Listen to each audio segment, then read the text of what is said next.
ఇప్పుడు ప్రెస్ మీట్‌కి అనేది ఎవ్వరు ఫోన్ చేసి పిలవలేదు. ఏ ఎమ్మెల్యేకి గూడా.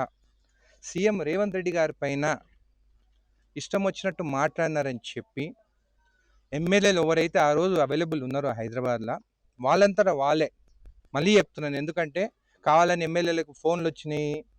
వాళ్ళకేమన్నా ఫైల్‌లుంటే క్లియర్ చేస్తారు. మీరు ప్రెస్ మీట్ పెట్టమని చెప్పి కూడా కొన్ని పేపర్‌లు రాసినాయి. అది కరెక్ట్ కాదు. ఎమ్మెల్యేలు వాళ్ళే సీఎం గారి పైన మాట్లాడిందని చెప్పి వాళ్ళు వెళ్ళి అక్కడ ప్రెస్ మీట్ పెట్టింది తప్ప ఎవ్వరు ఫోన్ చేసి రండి అని చెప్పి చెప్పలేదు. నా గురించి నేను చెప్తాను, వేరేల గురించి కాదు. నేను ఎప్పుడైనా కానీ మహిళలని గౌరవిస్తాను.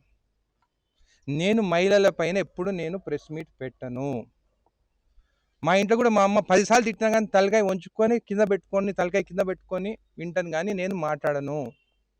మహిళల పైన ఏమైనా కానీ మనం మాట్లాడితే వాళ్ళు 10 తిట్టినా కానీ మనం ఒక్క మాట మనం తిరిగి తిడితే, నువ్వు ఒక్కసారి తిట్టినావు కదా అని చెప్పేసి మహిళలందరూ మన పైన రివర్స్ అవుతారు.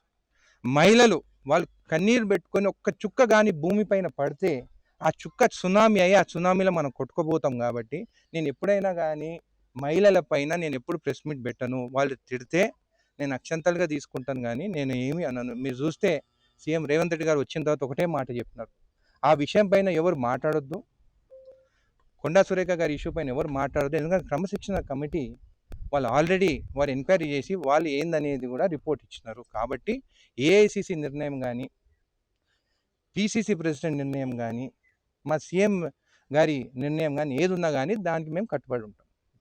అంటే మీరు ఇప్పుడు కొండా సురేఖ గారికి బాసటగా నిలబడుతున్నారా?